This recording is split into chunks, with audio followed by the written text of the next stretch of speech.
right, we have a very special edition of the Club Killers podcast. Actually, part 2 of young DJs versus old DJs. Here we go. And unfortunately, I'm on the old DJ side of the table again. Thanks for calling me a young DJ, man. I appreciate that. No. I worked out last year. I'm feeling pretty good about myself. Let's go. Yeah, you got some moisturizer on. You're good. Hey, guess what? You're still on the old guy side, unfortunately. But on the other side of the table, the next generation of DJs coming up, we got Bellahue.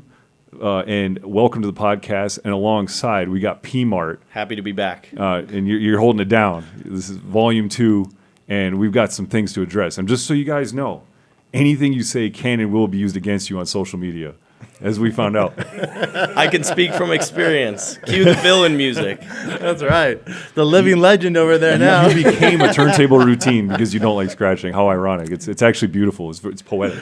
I do want to say something about that. I have a ton of respect for the guy that did that because he was able to turn the meme into something that I could appreciate. Everybody else dropping hate comments, that's how you do it. You make a meme out of it, you make a video. He did it right. It's actually battle culture at its finest is really what it is. He took the opponent and used it as a weapon. That's exactly how he did it.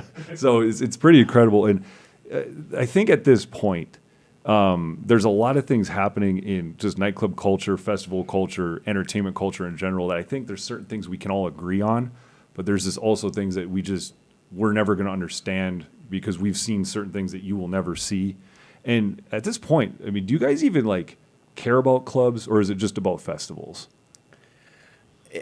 I can speak to us being dubstep DJs. I think that it ultimately comes down to festivals. Yeah. Clubs is where you go when you're a well-known name and you can bring a crowd, but a festival, people are going for you as an artist, and that's where dubstep tends to land. So that you perfectly segued into my second question of, okay, are you feeling the obligation to be an artist, not even a DJ anymore? Is it just artist?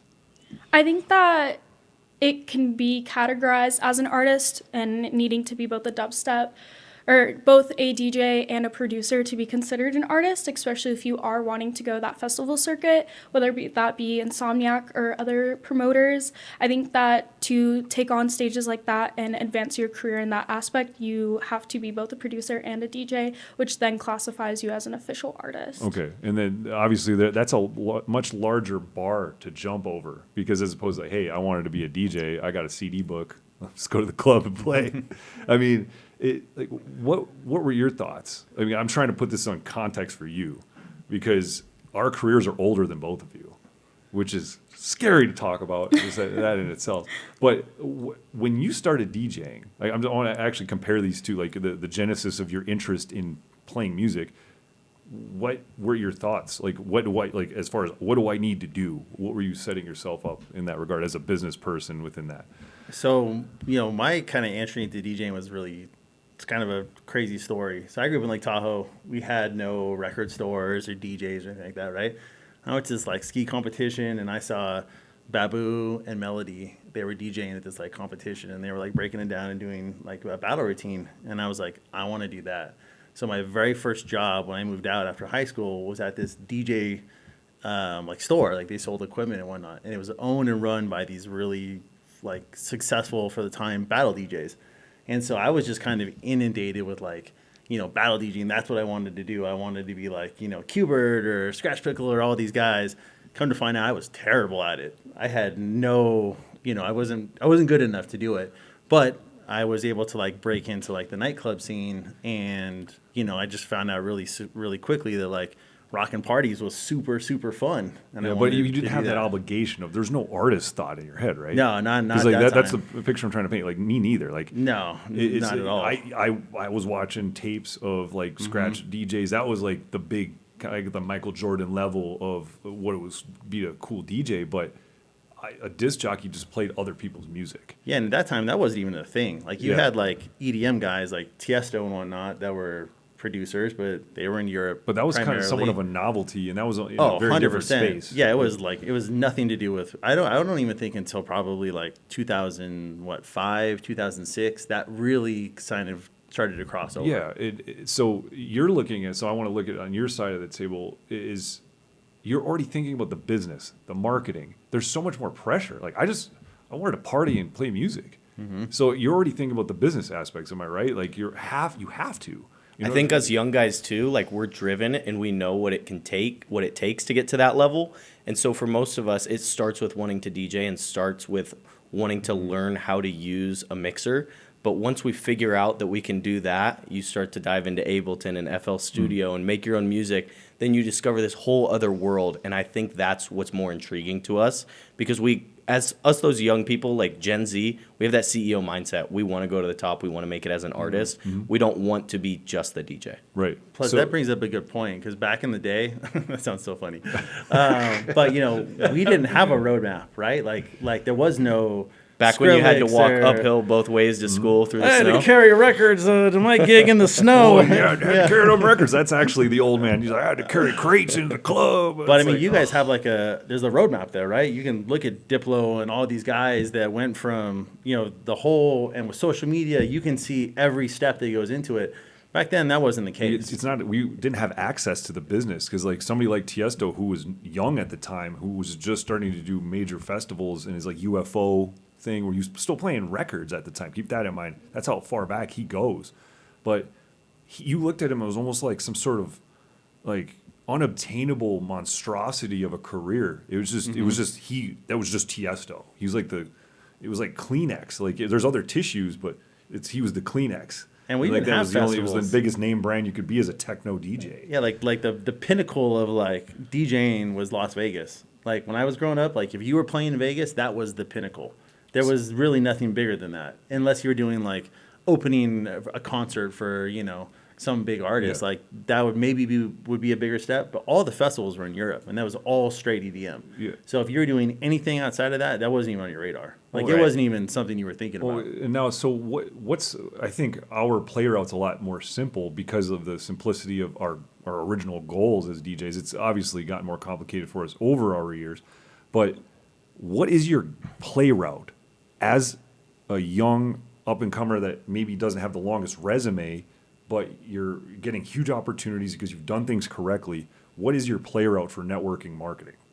I think honestly going to events and going to shows and networking with people in person has a lot of value in it, but also networking through social media and stuff like Instagram or even TikTok, and even as simple as like LinkedIn sometimes is like a really good platform to use, but like just your net worth is your network. And I truly believe in that, and like knowing some of the right people, but also putting in the work and developing those steps, building, as cheesy as it sounds, like with the house, you have to have a strong foundation to continue building. Yep. So like learning fundamentals, learning, people before you, what they've done wrong that maybe didn't work for them, or things that have gone right, and learning to build off of that and make it your own, and continuing to meet people in the area or genres that you want to work in is really important, I think. Mm-hmm.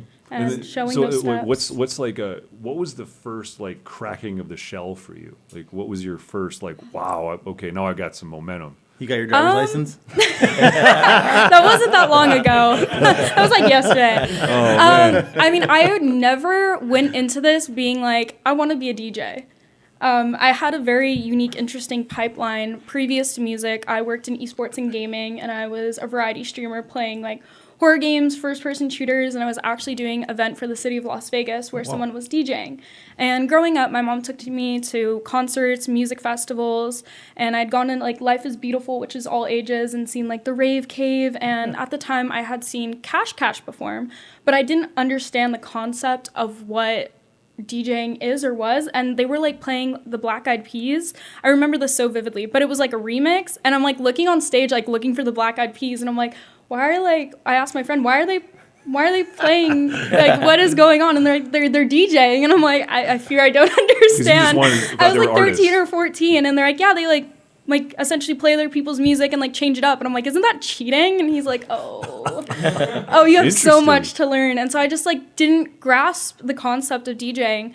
And then there was someone DJing at the gaming event I was doing for the city, and that's when I saw it up close and personal, and I was like, okay, wait, like I respect this craft. This is a lot different than like just maybe pressing play and pause and skip and like all this stuff. And so I was like kind of intrigued by it, and I always wanted to get in the music space. I grew up doing musical theater, but wasn't quite a singer, didn't do instruments. And so I just like was fascinated by this. And then I learned about EDC, as anyone who grew up in Vegas eventually learns about. And I discovered EDM through that and through gaming. And that's kind of how I started. I never was like, oh, I want to be a DJ or like I want to be a producer. It kind of just happened. It was something I would do for fun to pass time on stream. I bought like a small cheap controller. And then actually a gaming convention locally, Level Up Expo, found out I had worked with them previously that I started DJing and was like, hey, do you like want to like play a show? And I was like, whoa. Yeah. I'm not quite sure that's like the route I want to go. And they gave me my first opportunity, and it just like lit a fire in me that I just like couldn't explain. Like it just felt like home, and I just like took it and ran with it. And then like if you would have told me 4 or 5 years ago that I was like a DJ or playing shows or even knew what dubstep was, I would have looked at you like you were totally insane. Like it was like completely unknown world to me. Wow. So well, I mean, it happens fast. Path. I mean, but yeah. it was shown to you, and obviously the passion is there, because like it's just like when you're like a small child, you start banging on the pots and pans. I'm gonna be a drummer. That's literally what I want. That's literally how I kind of got into drumming and just percussion in general, and that obviously turned into DJing for me. But like, so how are you looking at, like, what was your kind of like aha moment? This is what I want to do. So I remember watching Nick, I think his name's Nick Myers, and he produces all the Juice WRLD beats on FL Studios. Oh yeah. And so I used to watch him on YouTube, and so I bought FL Studio to try and make hip hop beats. Yeah. I failed terribly, and then I eventually just started making mashups. I was like, this is way easier if I could just take an instrumental and a vocal that's already made. So I made those mashups. I would drop them on SoundCloud for my friends, and I'd ask them, what song do you want to hear over another song? And eventually they just started listening to them on their own, and I was like, this is really fun. So SoundCloud picked up a little bit. I made a series called Thirsty Thursdays where I drop all of my mashups on there, and those kind of picked up after a while. And I thought, well, what if I was doing this live? That'd be a way more cool than if I was just making this on my laptop and dropping them. So then I bought a controller, DDJ 400. We were talking about it a little bit before this, how that was kind of the ultimate controller to get into it. It's like an all-in-one. I think it's like $350. It's entry level for anybody that wants to do it. And then that was my aha moment. Like, I can do these mashups, but I can also do them live. Yeah. And then that's really what started it. And then obviously go to college. You have your friends. They're like, oh, you do DJing? Yeah, I guess I do DJing. I like put vocals on top of instrumentals. And then next thing you know, I'm playing at parties for all of my friends. Yeah. And then I'm the one that kind of likes dubstep and EDM, so that I'm bringing that to them instead of just playing No Hands by Waka Flocka. Right. Okay. So, I've been playing dubstep since 2010. And it's you guys were like changed a lot. 4, but you It's were like 4 or something like that. Right. Close enough. Yeah, close enough. I can remember, I think I was probably 12 years old when my buddy showed me Skrillex for the first time, Scary Monsters and Nice Guys. That's the song that put me on a dubstep. And my mind Gateway was just drug. blown, Yeah. like listening to it. And we were on a Skype call playing Minecraft, listening to Skrillex in the background. And from then on, I just loved it. And it was intimidating to show the world that I love dubstep because it was so niche. Yeah. And with how much it's evolved. So I started with house and the more approachable stuff. But after doing it for 2 or 3 years, I realized, like, I don't have to be afraid of what I like. And I can bring that to the world just as who I am. Okay, so that's awesome. And I think that that speaks volumes about both of you being into dubstep and bass music in general. I think just saying bass music, because there's like a couple of things that branch off from that stay close together in a set. But it's a challenging, like, it's not as mainstream. Do you like it because it's not as mainstream? Because the stages are typically smaller at festivals, like, depending where you go. But a lot of times it's on the side stage. It's not on the main stage, or has its own little features. Like EDC has like the boombox where they do feature a lot of bass artists. Do you like it because it's more boutique, or is it more of a stronger hill to climb? Is it, you like the challenge of it, or is it just? I wouldn't say I just love it because it's niche. The people that like dubstep love it because they love it. It just evokes a feeling in us. It's a strong fan base. Yeah, it evokes a feeling in us the same way that house music evokes a feeling in other people. Mm-hmm. You like what you like, and we like something that's not so mainstream. Yeah, because like I mean, how do you feel about that being in a? It's a, dare I say, like, it's kind of a violent genre. It's kind of crazy. It is. So like, how do you process that when you're watching a ton of people just rail banging and going nuts? Like, I mean, I always make the joke my mom took Tylenol while pregnant with me, and that's why I like dubstep. There's not quite straightforward an answer for that. When I started playing the conventions and stuff, I played and dabbled in a few different genres, and like when I would like get to play like a bassier edit of like a song, like I was just like, yeah. And I'm like looking, there's some people in the crowd like, what is going on right now? You know, I'm like definitely scaring some people. I don't know, it just like felt right. It was like a unique sound that just like kind of like sat with me. And I definitely grew up listening to heavier stuff, whether that was like metal and stuff like that. And I'm not sure if that was it all blends together. maybe an influence. But yeah. So, I mean, and I will say that just from my observations over the years, from bass music, it is a little cyclical. There are some trend factors with that. Does that scare you, or does that you just look at that as another challenge to riding the wave, or do you have any, I guess, backup plans as far as genres that you also want to get into within your brand? Is that something you've thought about? Because like bass music does kind of rise and fall with the tides. I think that if you even look at like Skrillex and Brostep back in the day to today, obviously things are constantly changing just as any genre is. But I think that it's more of like not necessarily that something's just necessarily going out of style, but evolving and learning to adapt, I think as an artist is a very valuable skill. So even though dubstep might not be like, rhythm might not be as popular versus people like Crank That or Alley Cat and some of your like more mainstream genres, I think that if you're able to establish yourself in what you want to be as an artist and continue to grow there, I think there's space for everyone within that genre. Oh, sure. And like it might not be something that you see on main stage. Like we had like The Resistance play EDC this year, which was like a huge monumental thing for like the rhythm space, and like that's not something you would like commonly see. So you do see more of it breaking through, and like things are changing, but I think it's like more so of evolving and not necessarily a bad thing. I think it's an opportunity for more people to join the space, more listeners, more people to make the music and enjoy it, and maybe even take your artist project different directions, and being able to adapt those different sounds into one, I think is like a unique standpoint. I mean, I think that's, I was going to say, I think that that's actually pretty smart. Like if you look at, I mean, him and I can probably look back years, right? One of the biggest mistakes I see people make, and this is a mistake I made myself, was chasing trends. Right. Because when it's kind of like, if you stand for everything, you stand for nothing, right? And that's 100% applicable to DJing. You'll find that like 5 years from now, if you just stay within your lane, you'll just start to build and build and build and build and build, right? But if you're always like, I'm going to be tech house this year, and I'm going to be big room next year, and I'm going to be dubstep the year after that, you're always just kind of that guy right there, but you're never going to be that guy. Yeah. I also don't think I'm afraid of the trends because I know who I am and I know what I like. And I say this all the time. DJing for me and being an artist is always going to be a pipe dream until it's not. And it's the same thing with making music. Whether I'm 23 like I am now or 45, I'm still going to be in my bedroom making dubstep. I'm not afraid of the trends because I make what I like, and I'm not going to be chasing the trends. I mean, the trend right now is an ARP over a sustain like Scream Saver, but that doesn't mean that I'm going to be making that each year when there's a new trend. Oh, yeah. Because I make what I make and I like what I like. Oh, and that's the cool thing about bass is because it's the most experimental sound design genre out of all genres, because anything that's designed in the bass world gets homogenized and taken into EDM and tech house, because all those techniques get migrated over, and which I think is pretty cool. But all the hard work and heavy lifting is done by bass producers. So it's actually kind of up to you guys to create those new sounds and not be copycat, because I think that's the cool thing. But there's a lot of similarities. There's always like one artist ends up having a tone or a sound that they're known for, just like AC/DC was for just having that particular sound on their guitar.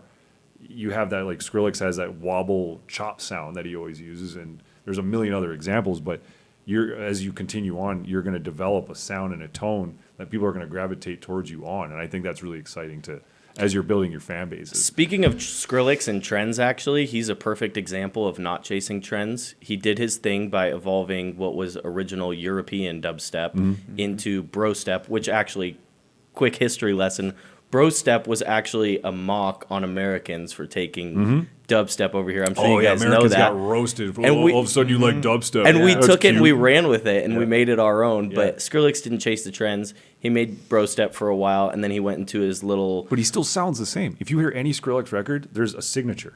Everything Right. has a sound to it. The way he produces his flutters and all those little vocal chops and what he even did with Justin Bieber, that's all Skrillex tonality. I think that's what makes you a good artist and Yeah. makes you stand out, especially in dubstep or even house, like that specific sound like Sudden Death might have or Subtronics. Being able to sound similar to the people in your genre or subgenre, but still make it your own and be able to like have someone hear the song and be like, oh, that's so and so. Yeah. That is like ideally the goal, you know? I think Having a that's sound important. but not a genre. Yeah. Yeah, not Oh, limiting yourself inside of a box, but still making it your own. So, I guess my next question is about like the financial side, because on our side it's a little easier to start making money more quickly because like as an open format DJ, the opportunities just kind of roll in. Hey, you can get some quick cash, and you can play. All of a sudden you can play Thursday, Friday, Saturday, and you basically start making a living. And it's a little harder when you're focused strictly on major events. How do you financially plan as because as a brand you are a business, as an artist you are a business too. How do you it's got to be challenging, especially at the beginning of all this. How do you financially plan and to allocate and decide how you're going to charge, how much you can make? Sometimes you got to do free stuff, especially in festival environments. There's not always a budget for like up and coming artists. So how do you navigate that? I'm unfortunately not as privileged to be doing this full time, so I do have a job outside of DJing, and that's what funds my passion. I always call DJing my passion project until it's my full time thing. So that's how I budget for it. I work on the side, and I actually love what I do when it's not DJing. But if I could DJ full time, that's what I would be doing. When I first started out, I was a college kid that didn't have a job that was hoping that mom would send me $50 that night so I could go out and DJ and then maybe grab a couple drinks. Yeah. So I was just doing what I could to get by. And I'm fortunate now to be stable enough to support these things, to be able to buy plugins for when I produce, buy some sample packs, upgrade my gear when necessary. Yeah, no, that's good. What about you? It does cost. I don't think a lot of people realize how much money, not only time, but money does actually go into building projects like this. I am a student and I work 3 jobs technically while doing music, and I am very grateful to be in a pretty good spot with where I am with my career at such a young age. But I mean, when you're spending hundreds of dollars on media for shows to put on social media and using edits and using press kits, and then like one thing that I stand very strongly on is like making my performances and my sets an experience. So putting money into visuals and custom visuals, all of that, like it adds up. And I mean, no one goes into dubstep saying I'm doing this to make money. I mean, I never like got into this to make money, but it's definitely not. I think people think we make a lot more than we do, or that we're paid a lot more. And like you said, sometimes taking those opportunities that you're not getting paid just to get your foot in the door, prove something, or, sometimes you're lucky if you're even breaking even on a show, especially if you're a touring artist. Like, it costs a lot more. I call it clout currency because you Yeah. actually are operating on clout currency because you need to be able to open up for that super huge artist in order to get that next opportunity. Like, it's proof of concept.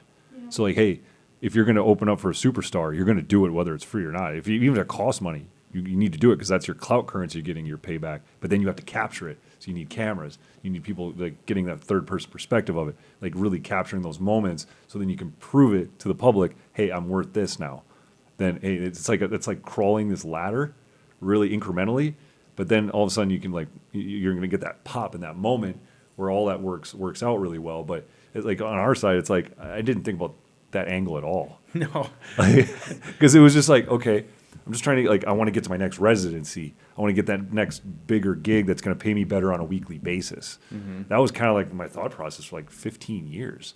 And it's like, I'm watching you guys think, this is where I know we're cooked. Because you're thinking about the business. If I thought even I didn't think about business until I was in my mid 30s. Oh yeah, it was Like, and it was like, what the hell am I doing? It was just partying. Like, let's just call it what it is. We It was just like got paid to 15 party. years of like partying, and I was like, fuck, I gotta get into. I need an accountant. Holy shit! Like, Yeah, it's like, what shit I gotta do? taxes. But for the longest time, DJing could be exclusive from being a producer because it was cool when we got to open up for like an Alesso or something like. But it wasn't like it was just kind of happened to land on our like, especially for like I wasn't in Vegas as much as you were, but seeing those opportunities where like, hey, it's cool. I get to open up for like a Shaquille O'Neal, or I get to open up for Pauly D or Alesso or Tiesto or Diplo. But it was just kind of like cool. I'm still at my job. It wasn't like a proof of clout or a business move from our perspective of it. For you guys, it's necessity because that's what allows you to move upwards. And the fact that you're actually thinking about the business so early on, like when I was 21, I mean, I had MySpace, and I didn't need. I'm so glad there was no social media when I was 21. Oh my god, bro! Cancel culture would have ate me up. Yeah. I would not be sitting here. Like That's the truth. career missteps. Yeah.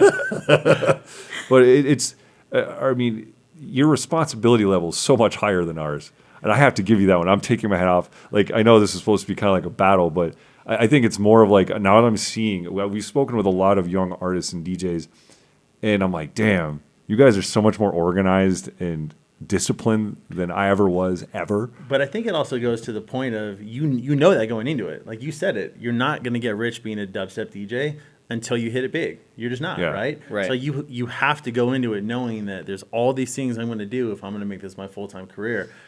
You also hit it on the head too. When you're an open format DJ, you don't even need to look at that. You're like, hey, I just want to go out. I want to make some money. Maybe I don't want to have a job anymore. I just want to DJ and play. But there's big, also a fun glass parties. ceiling with that too. You No, do 100%. Like, see, like you have like a hard to learn but like glorious to master scenario. Ours is more like easy to learn, easy to get into, but you do bounce off the ceiling, and you can't get. There's a financial limit to Right. the ability of just being a DJ. So, but yours on the other side, you starve until you're just basking in glory. There's not as much glory on the end of the tunnel of just being a quote unquote DJ. And so it's a patience route. Yeah, and that's where you kind of just have to learn to enjoy the process. I think if you're doing this and you're not enjoying the process regardless, that you're never going to make it. Yeah. Because we could be doing, I think the set golden time frame for most DJs nowadays is make music for 10 years till you make it. Yeah. That's what I hear a lot when people say, Interesting, yeah. this is what my track sounded like 10 years ago. So I'm going to be doing this in 10 years regardless of if I make it or not. So That's awesome. got to learn to enjoy the Yeah, process. And I think that's what's beautiful about these niche genres is that it'll usually pretty quickly weed out the people who are doing it for the wrong reasons.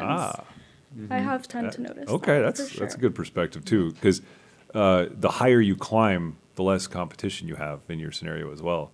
So you get into these different circles of like, I mean, just I guess when I say circle, look at a flyer, like for like with a huge lineup, you've got like the lesser known maybe local artist support.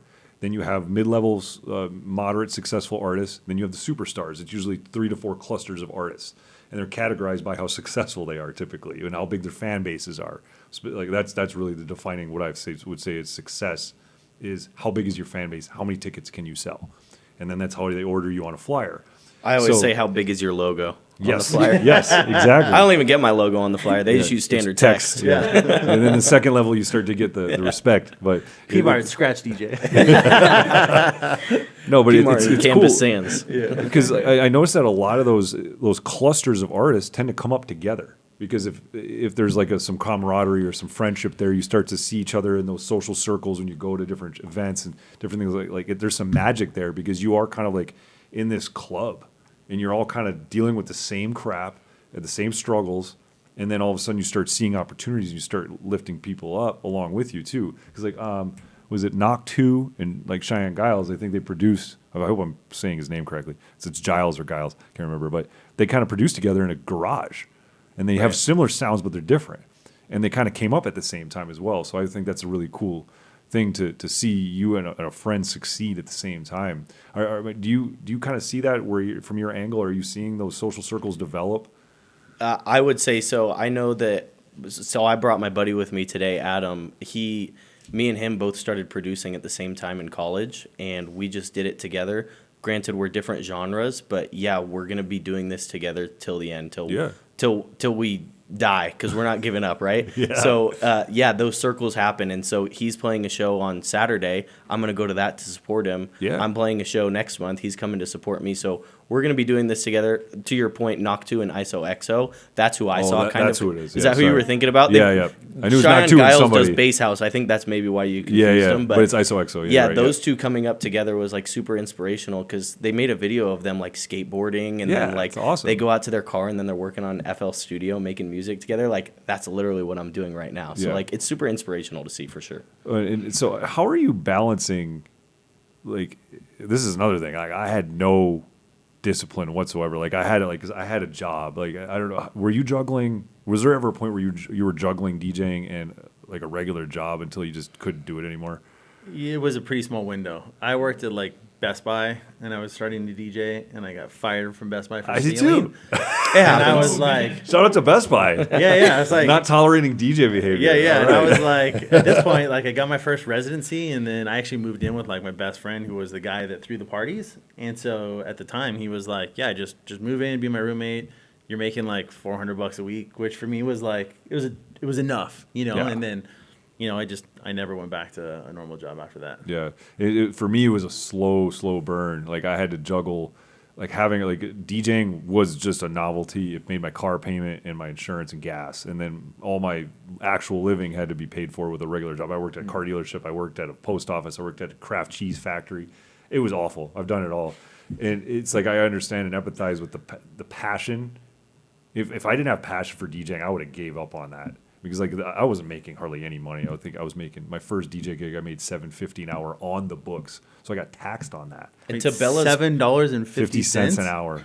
to Bella's point, it weeds out all the people that are in it for the wrong Yes. reason. It You're not does. making You any see 'em money. coming You Sooner don't or have a later. passion. Yeah. It's a revolving door. Oh, yeah. Then all of a sudden, as a door revolves, you start to get these little clusters and pockets of generational DJing. And obviously, I think it's really cool as an outsider looking in at Vegas DJs. You guys have really stuck together. And you've risen together since the mid 2000s, which is crazy.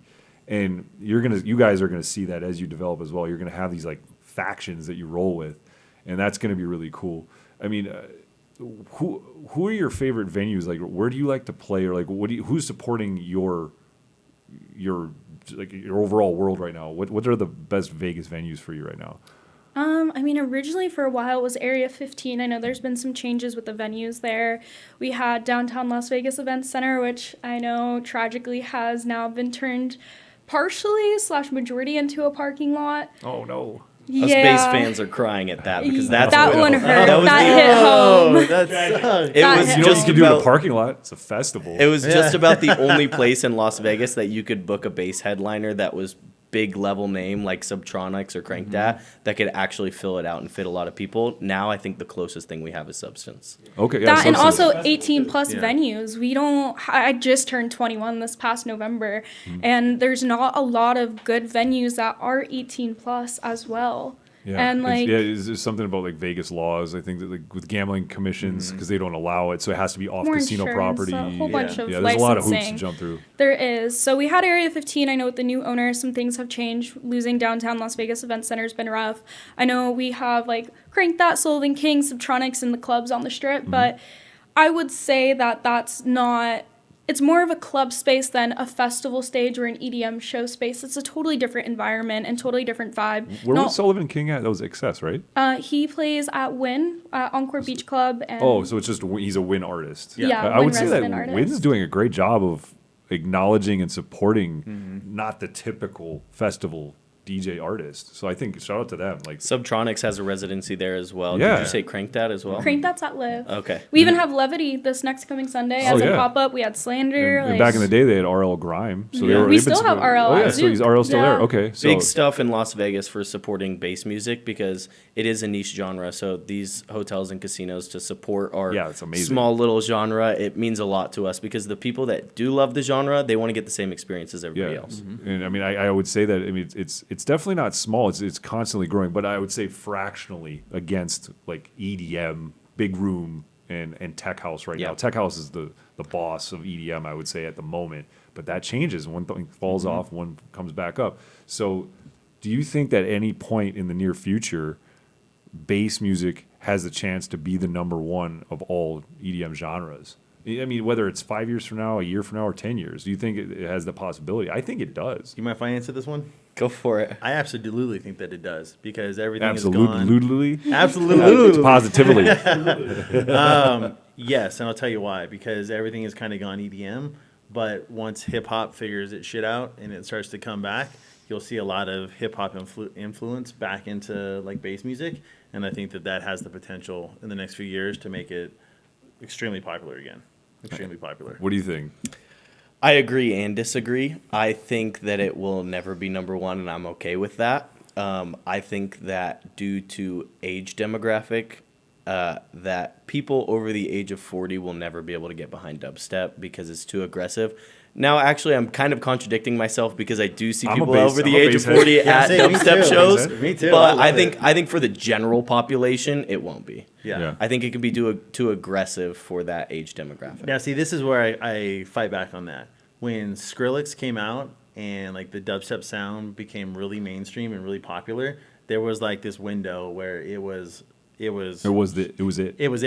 It was it. Yeah, So I witnessed it firsthand. Yeah, my favorite all-time residency was in 2010 to 2012 in Vintage Nightclub in downtown St. Petersburg. It was only busy for 90 minutes.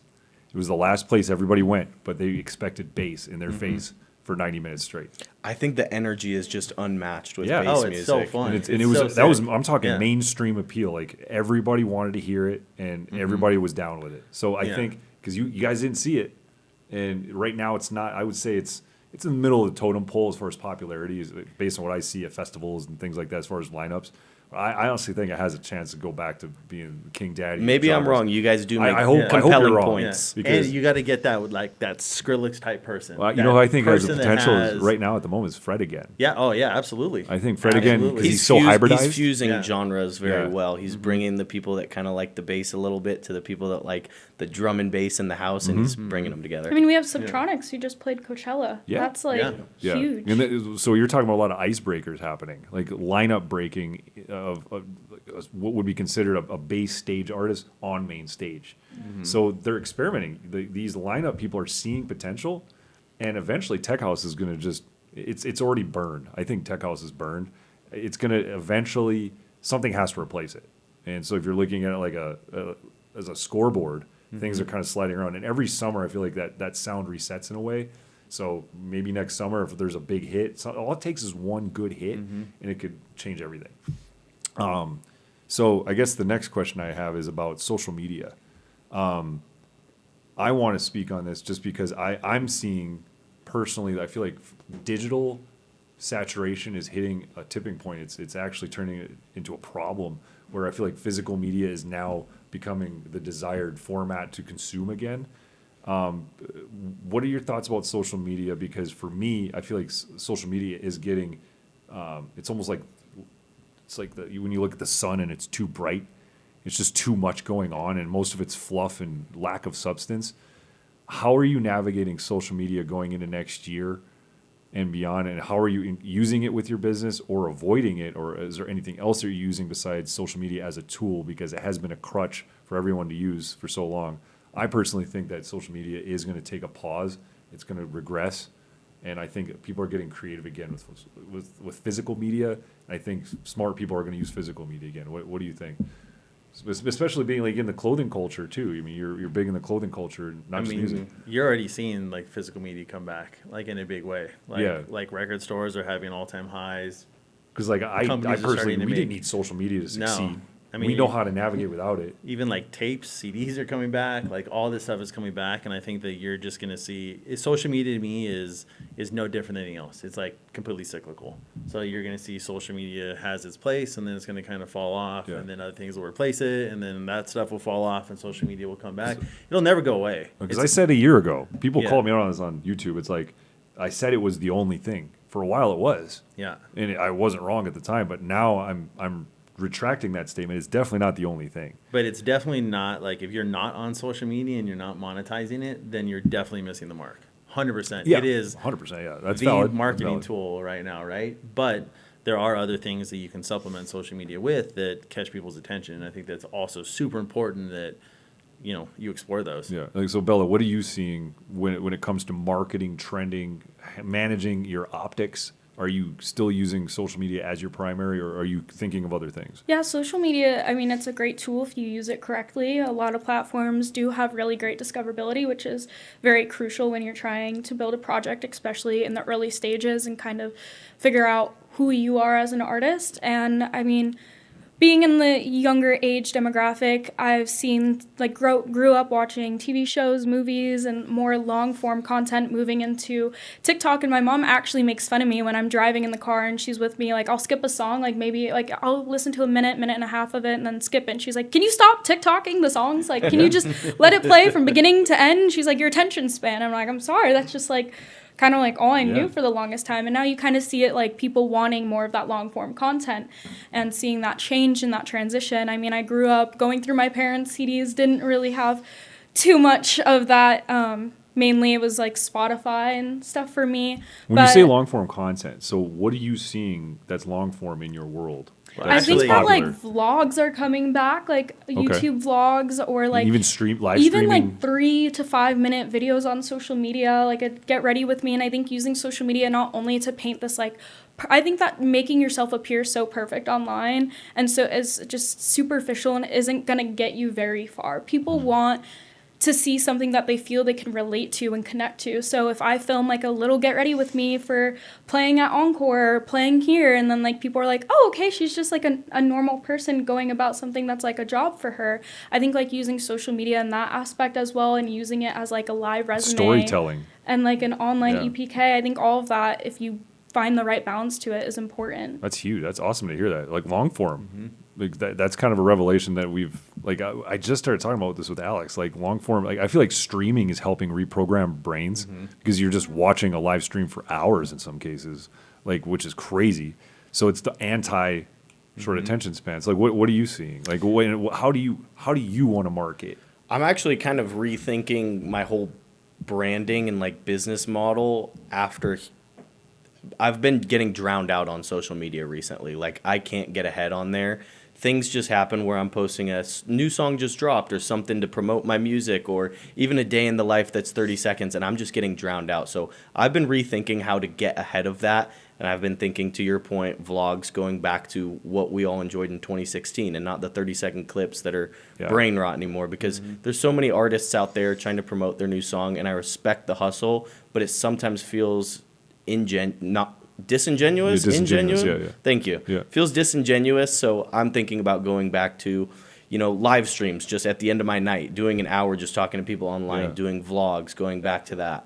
I think you see a lot of producers, even people like Borgor, sitting on live stream and like doing feedback streams or collaborations with artists. Yeah. And I think that, like you mentioned, like with people promoting their music, it feels like it's kind of being shoved down your throat at this point, especially with like clippers and making like fan pages of artists. And like, it's just like, it feels so forced that at some point the consumers just don't want any part in that anymore. It gets old very quick. I mean, we talk about this all the time. Like, I've never believed that short form content builds a fan base. Building a fan base is showing, like you said it, you need to show people the struggle. People need to understand that you are just like them and that you are dealing with the same problems, and that's what builds fans. That's what builds long-term fans. People that are along with you for the ride, they see your struggles, they see your successes, and they feel there's like ownership that they have in that. And when you do make a hit song or whatever, they're like, "Oh, I remember when she was, doing Get Ready With Me at, because I'm going to go to win," kind of thing. And now you're playing EDC, right? Like people are along for that ride, but short form content doesn't give you that at all. Usually you don't even get followers off of it. No, So you might get a stream here and there, but if they're not sticking with you through your project and what you're doing, and they're not coming out to your shows, where's the value in that? It's Okay, so superficial. hot take. At this point, based on the amount of work that you've done, do you think that DJs that aren't producers should even be allowed to headline festivals? Oh, you guys are trying to clip me again. I want to say no. No, we're all going to answer this question. So don't worry. Dang it. But if you have the best answer, you're going to get clipped. I want to say no. People want to go to hear your music. They don't want to hear you play other people's music. Please. Oh God, I'm going to He's sweating. No, But- stand on it, bro. Yeah, no. 10 toes down. Yeah, It's my let's opinion. go. I stand by what I said last podcast, and I'm going to stand by this one too. People want to go to hear your music. They don't want to hear you play other people's music. There is a reason, and you guys might not like hearing this. There's a reason that DJ Pauly D doesn't pull as many numbers as artists do. Pauly D's not dropping music. Other people are, and that's why people want to go see them. Okay. What do you think? I think it also depends on the festival and the audience, the demographics, but especially in genres like dubstep, I don't think that the audience necessarily may want that. I think other artists in the space may also, I've seen, not respect that artist as much. I mean, there's been people who have played EDC with not one original song put out. Yeah. Whether it be on a smaller stage or a different genre, that's Because obviously it's like a not political main stage. placement, for example. So the Yeah, things like, or but- just a good networking DJ that happens to get a spot. Yeah, I mean, and if you could sell tickets, I mean, obviously that's Mm-hmm. a very big thing. But I agree with him. A lot of people, like even myself, I go to see certain sets at certain festivals or concerts because I want to hear that artist's Yes. edits, flips, original tracks. So I don't think it's impossible. I don't think it's not ever going to happen. I think we're already starting to see a trend in some of that in some places, but I don't I agree with him. Okay. With, like wanting to listen to the. All right. What do you think? I think PDOT is fucking wrong, bro. P-tart? Clip that. That's what everybody calls me in the comments is P-tart. By the way, that's the politically correct answer. That's how I should be answering. Oh, no. Can I get a PR team or something? I got you. Oh, man. No, listen. I think I agree with what you guys say to a point, but I also agree that like it's a business, and if you're selling tickets, it doesn't matter what you're doing. If you're selling tickets, people are going to see you. And the example I would give is AM. AM was filling what he was selling 3,000 to 5,000. You did Coachella. Yeah, he did Coachella. He was He did selling that 3,000 to as 5,000 a DJ. tickets every night in Las Vegas, and he was playing everyone else's music, but he was doing it in a way that very few people could. So if you're determined to base off like skill, well, that's a skill that 99.999% of DJs in the world will never have. Yeah. And he was selling tickets at it. So I think that there is a world where yes, but also a world where it's absolutely no, because there is people that have proven that answer is no. And I think we all strive to be a combination of both. The person that can play other people's music really well and do it in a way that 99% of other people can't do, but also being the person that has incredible flips and their own original track. So being a mesh of both, I think, is what we all strive to be. And what the audience wants to Yeah. see too. Yeah. Well, because I think that anybody that can prove that they can sell tickets, and whether if you have a single or out or not, well, you might have a different twist on why people are going to see you on that stage. But as long as you did actually earn those ticket sales, I think anybody deserves to be on a stage when they can fill the grounds in front of it.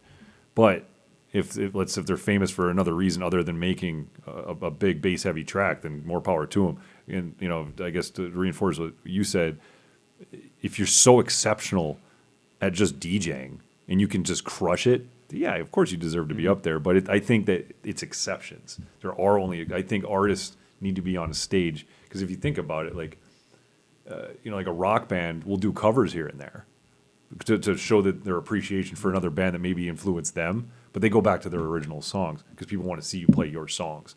And if you're somebody that paid for a ticket, yeah, I want to see my artist play my favorite song. So I would definitely say that. And it's kind of like there's like this big gray area for me, because if you like look at Calvin Harris, I played with him for an entire summer at Wet Republic. He played only his songs. Mm-hmm. He would play an entire 90 minutes, and it would only be his songs and remixes of his songs. Cool.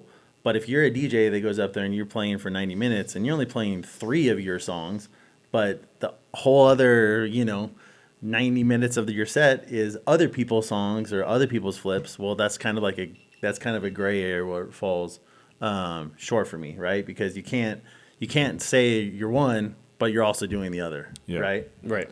Well, and it's interesting because there are the celebrity DJs that are famous for being on TV first, but then if they can turn around and be consistent selling tickets, like Pauly D is a great example. He may not sell huge venues, but he sells out a ton of venues everywhere he goes because he's so universally known, whether he's in Pittsburgh or Miami or a little town in Nebraska. He'll do, like in Milwaukee, he'll do a 2,000 person venue. That's crazy in Wisconsin. That's crazy. So I think it's just, it's different hills to climb. But when you have such a dedicated fan base, so let me ask you this. Would you rather play in front of a crowd of people that are there to see someone else, but you've got 10,000 people in front of you, or would you rather be in a club with 100 people that are there to see you? I would rather play to the 10,000 people that are not there to see me, because that's an opportunity to prove myself. It's an opportunity to convert those 10,000 people that aren't there to see me into people that want to see me next time. Fair enough. Okay. What do you think? PMART, you're fucking right. I think that there's definitely pros and cons to both. I think there's a lot of value in both as well. I mean, the significance, like even some people saying like, oh, they only have X amount of followers on social media, or oh, I only got 150 likes on my social media post. If you really put into perspective 100 people standing in front of you, that's a lot of people. Mm-hmm. But like you said, I do agree with that. Like 10,000 people, even if that's 100 people of the 10,000 that like your music or what you did, there's weight to that. There's a lot of meaning behind that, and that's how you start to grow. I mean, I think that's how we all kind of start, is by opening up for artists where like the people there are there to see the headliner, maybe the direct support, and have no idea or never heard of us, and then that's how you start building an audience and a fan base. As long as you are able to present yourself correctly, because you can also get your legs cut off by the club not promoting who you are while you're DJing, right? And nobody has any idea who you are. So you have to almost like, so when you gotta hop on the mic, on the mic and tell them who you are. But what if there's no mics? You can get yelled at for using a microphone too, because a lot of times. In our genre. Well, no, but I'm saying like a lot of times in general, in tech writers, the microphone won't be available till the headliner's on. There's a lot like some of these headliners have very strict parameters. Ironically, so I opened for Lucy, and she was direct support for Lucy. So I was direct support for Bellahue, actually. They didn't let me use the microphone because Lucy was going to sing, and I think that was just an excuse to not let me use the microphone. I turned it off, and I just screamed at the crowd. So you got to do what the hell you got to do. I don't know if you were up in the green room and you saw it, but I asked about 5 times to use the mic, and they wouldn't let me because they were setting up. No shade to Lucy, by the way. Shade to her team, though. They were setting up her auto-tune, and so they wouldn't let me on the mic. So I just cut the fader, and I would yell at the crowd. All right. I'm just picturing with like a cardboard sign he holds up, like, check me just out! Like, right on your put your phone, fucking hands up. like my DJ name, put it on your forehead. Everybody scream! Yeah, exactly. Or wear your merch. I mean, hey, there's different ways to go about it. But honestly, for sure. sometimes necessity is the mother of invention. So sometimes you get known for doing some stuff like that. So you just bring a fold-up cardboard, put your fucking hands up. Yeah. Why not? Start sign language, like signing people. Yeah. Sign language. Sign language. Yeah. Hey, it's a mandatory one dad joke per episode. So it's honestly like, it's really interesting to see like if you can overcome obstacles, because you do have to color in the line sometimes. You're not allowed to do certain things, and like headline artists sometimes have really strict rules that you have to abide by to not burn the headliner, because there's that part as well. I mean, anything that you can do to get creative, I think that's really what gets you noticed. I know this subject gets beaten in the ground, but like just a quick hot take, like what are your thoughts on AI at this point? With music production. Bad AI, bad. I will also say I'm a hypocrite. I've used it in the past, never in production, but I have used it for graphics. I'm in the process of getting all of those changed. So I recently changed all of my Spotify ones that had AI artwork in it. I'm working on doing SoundCloud too. I have a couple still up. I've never used it in production. I think it's bad. I think that sometimes we can't even tell though. But as a whole, I think it takes away from the whole artistry and creativity of music in general. Yeah. What do you think? What's the point in being an artist or claiming to be an artist if you're not the one making the art? I think that there's like many creators on social media right now calling out artists for using AI in their music, especially as vocals. And a lot of people's defense as to why they do it is, well, I don't want to go and pay $500 or plus to some vocalist when I'm not making money off my track as is, blah, blah, blah. There's so many people you can just collaborate with without them asking for money. And there's so many artists and people out there trying to perfect their craft or grow their craft or make music. There's no need for AI. And I think that it takes away from the creativity aspect. The whole point about producing, especially in dubstep, is that experimental aspect, like you mentioned. So if you're just gonna cheat your way there, which I do believe that AI, if you're using it to make your music, especially if you're claiming it's your own, is cheating. And a lot of people in the industry don't have respect for that, and I stand on that hill.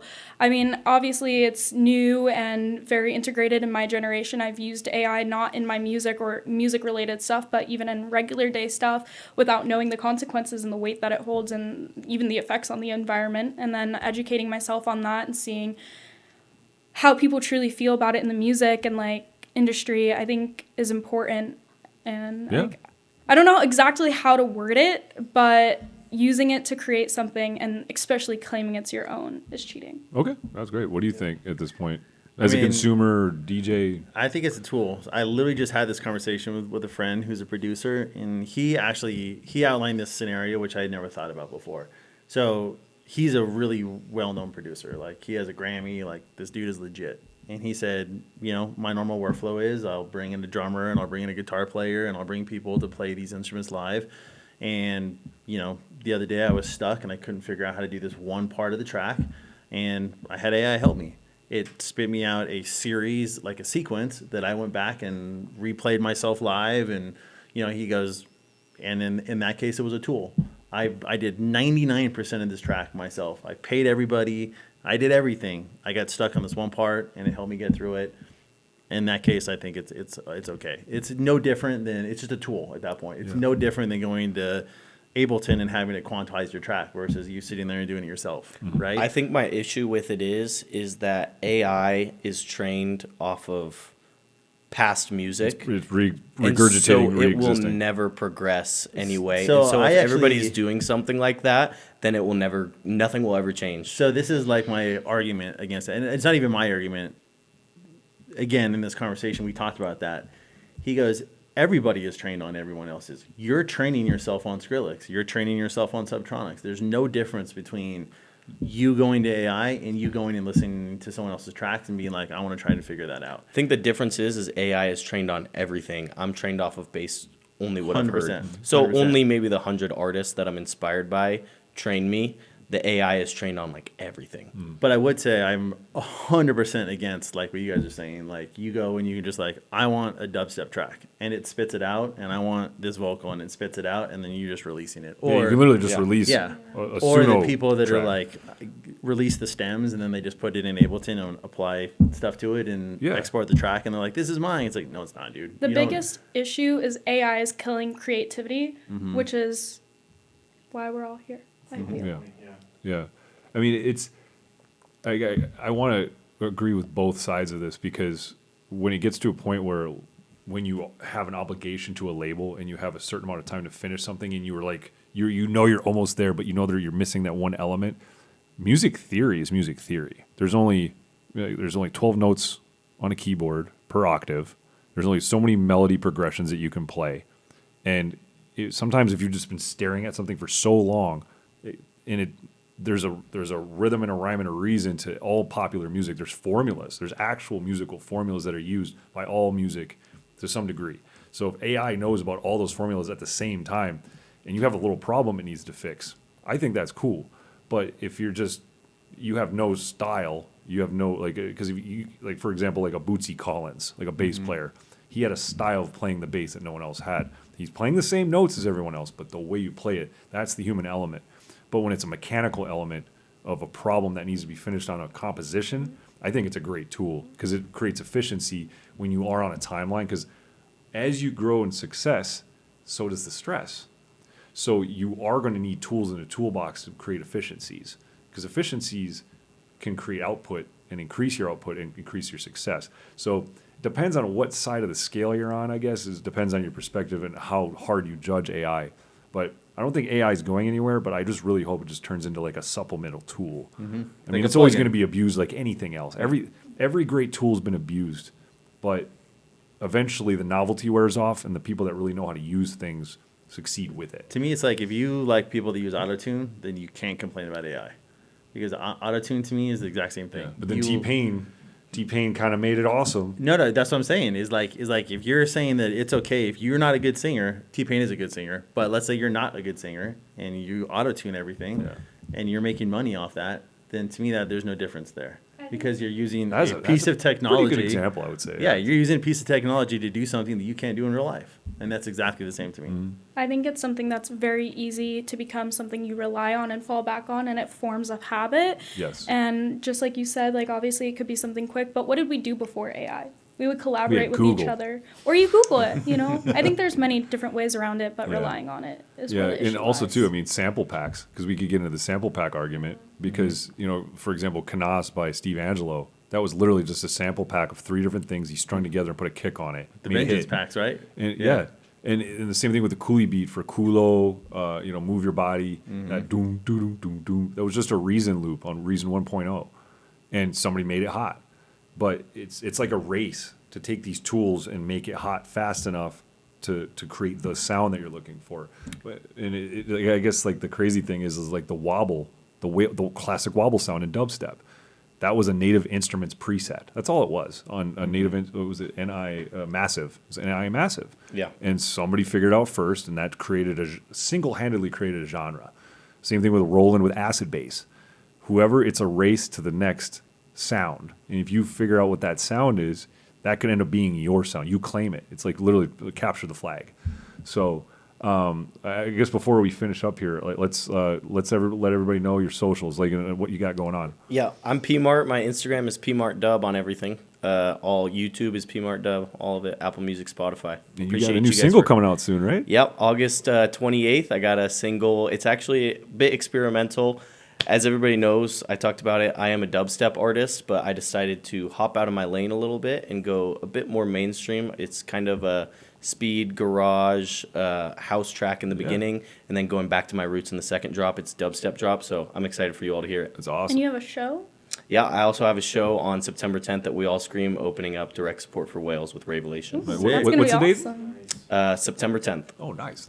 I might be able to swing for that. And so what about you? On my social media and music platform is its Bellahue, HUE. And I just dropped a song, Hear Me, just about a month and a half ago now, I think. Time is flying this year. Yeah. And I was able to join Sullivan King for his residency at WIN this year, and we have one final show to kick off and end the season on a good note, and that is September 9th. Nice. Right It's around a the big. corner. It's a big Weekend. week. Yeah. Yeah. That's awesome. Cool. Where can we find you? At DJ Icon or at Icon Creative Agency, and that's IKON. Awesome. And I'm DJ DeVille. You know, DEEJAY DeVille, and I've got some singles coming out soon too. So I've properly filled up my Spotify profile. That was fun. I was like, talk about just getting organized. Here I am, just figuring it out. But yeah, guys, I really appreciate. I think this was a much more cordial conversation than the No last one. unplugging of Mike this Yeah. time. That's right. I think we were both That's very right. reasonable. He's like looking Yeah. over to see if he can reach yeah, it. like, hey, it's not too late. No, I really appreciate talking with you guys. I think we do have a lot of common ground, even though we got a little bit of a generational gap. I think that we have the same problems. We're looking at them differently, and I think it's cool to talk about it from our perspectives and we come up with solutions. So I want to cheers to that. Cheers. Thank you guys Me for and my coming on the lipstick. show. It was awesome talking with you. Cheers, guys. Thank you for having us on. Well, can't wait. Volume 2. Oh, shout out to producer Kellen. He's holding it down Sir, for the us. goat. The Yeah, goat. He didn't have the mug. I should clink you. Yeah, clink you. Cheers. Cheers. Kellen, hold on. Everyone don't leave. Let me say that one part because I fucked up his name. PMART, you're fucking wrong. The world famous club killers crew. You know how